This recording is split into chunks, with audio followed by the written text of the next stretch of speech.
आता मध्ये तो चित्रपट प्रदर्शित झाला, काय नाव, सैराट. अहो लोक फार येडी झाली होत्या सैराटने, त्या पिक्चरने. मला त्या पिक्चरला नावं नाही ठेवायची. अहो मराठी चित्रपट आहे, आपणच उचलून धरला पाहिजे, आपणच पेलून धरला पाहिजे, आपली जबाबदारी येते. पण एवढा वितवळेपणा, एवढा विचित्रपणा. अहो आमच्या गावातले तर काही जण ट्रॅक्टर घेऊन गेले, त्या ट्रॅक्टरवर बसायला जागा नाही, त्या सिनेमागृहात ट्रॅक्टर घेऊन सैराट पिक्चर पाहिला. एवढा उतावळेपणा, एवढा विचित्रपणा.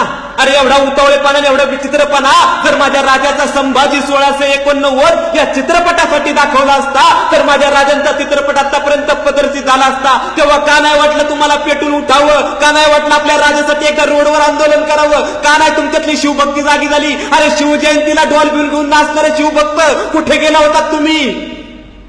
काय चाललंय?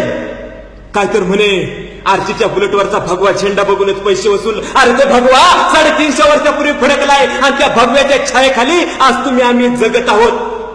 तो जो भगवा झेंडा नसताना तर आता सुद्धा आपल्या सगळ्यांचा कुणीतरी परक्या उपऱ्या सुप्र्याने येऊन आपल्या सगळ्यांचा झिंग झिंगाट केला असता, एवढं लक्षात ठेवा. काय आपल्या पोरांचं चाललंय? जबाबदारी पाळणं विसरून गेलेत आपली पोरं. काही जण जबाबदारी पाळतात पण स्वप्नच मोठी पाहत नाही, तर जबाबदारी पाळण्याचा प्रश्न येतो कुठं? आमची पोरं स्वप्ने मोठी पाहतात की ते अमेरिकेतल्या कंपनीत जावं, तिथल्या एखाद्या कंपनीत मॅनेजर मोठ्या पोस्टवर काम करावं असावं, आपल्या हाताखाली 10-12 लोक कामाला असावी.